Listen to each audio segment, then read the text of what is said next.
Добрый день. Я, к сожалению, не являйтесь для меня таковым. К сожалению, ситуация складывается таким образом, что действительно, как сказал Леонид Зильбер, лодка под именем Российской Федерации, хотя идет вперед, но, к сожалению, имеет много протечек.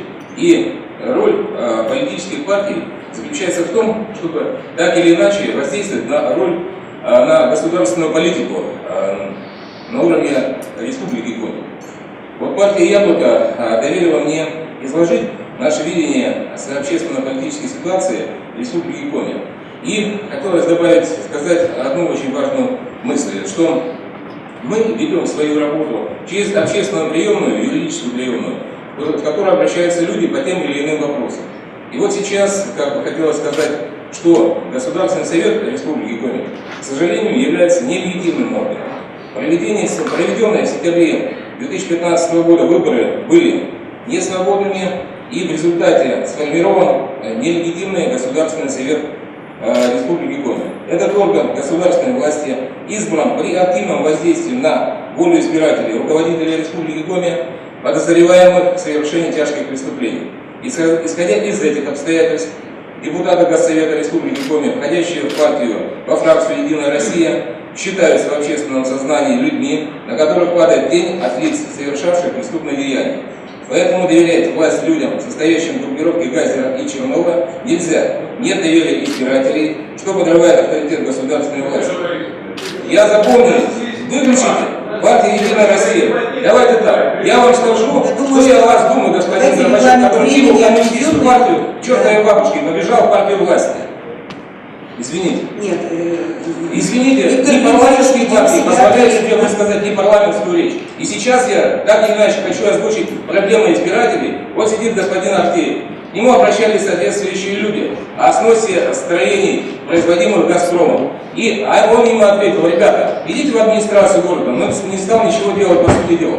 Так что давайте так, я продолжу, а вы потом так или иначе подайте на меня в суд, у вас есть соответствующие меры правового воздействия.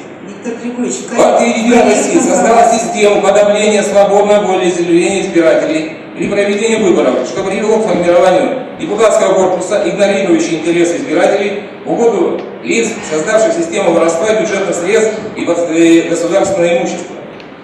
Голосовали депутаты Госсовета и 5 и 4 созывов от «Единой России» за выделение средств на строительство Финно-Угорского парка. В селе Ик потратили на это более 500 миллионов. Результат отрицательный. А на строительство автодороги А1 на Кослан средств нет. Сегодня в Сыктывкарском городском суде рассматриваются иски «Газпрома» о сносе дачных строений жителей города Сыктывкара. Проблема в том, что этот магистральный газопровод находится в черте города, и при возникновении чрезвычайной ситуации необходимо сносить дачные строения простых жителей. Среди депутатов Государственного совета есть руководитель данного подразделения «Газпрома», от имени которого творится такое глумление над правами и свободами граждан.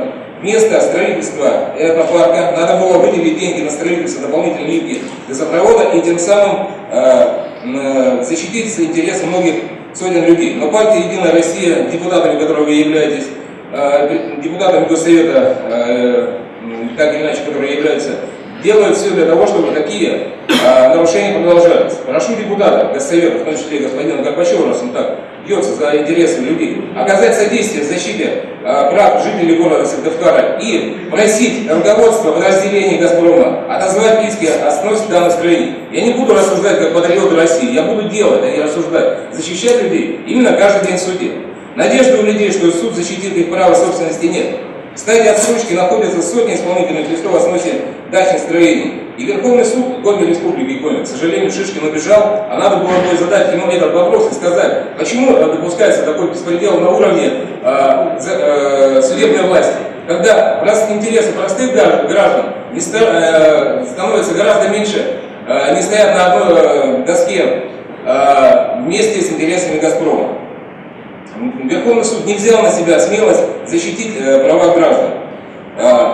Если люди будут, так или иначе, сейчас закончу, Если люди будут выходить на соответствующие стадии акции протеста, то здесь никоим образом на Степановской площади такие акции провести нельзя. Потому что ваш однопартиец, который на сегодняшний день находится под следствием, господин Поздеев, он запретил проведение таких акций.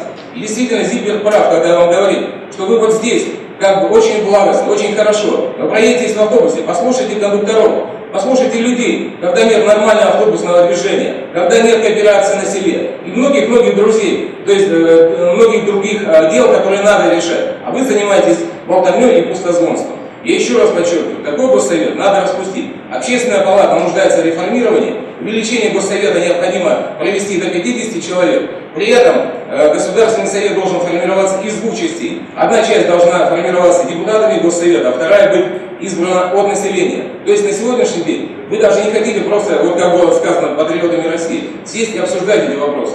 Конкретное предложение. Не надо споров вот здесь, а надо на рабочих совещаниях, чтобы не было вот этой с моей стороны агрессии, с вашей стороны агрессии, сесть и обсуждать те или иные вопросы. Потому что ваши однопартийцы сидят в тюрьме, наших представителей Европы там нет. Спасибо, Виктор Григорьевич.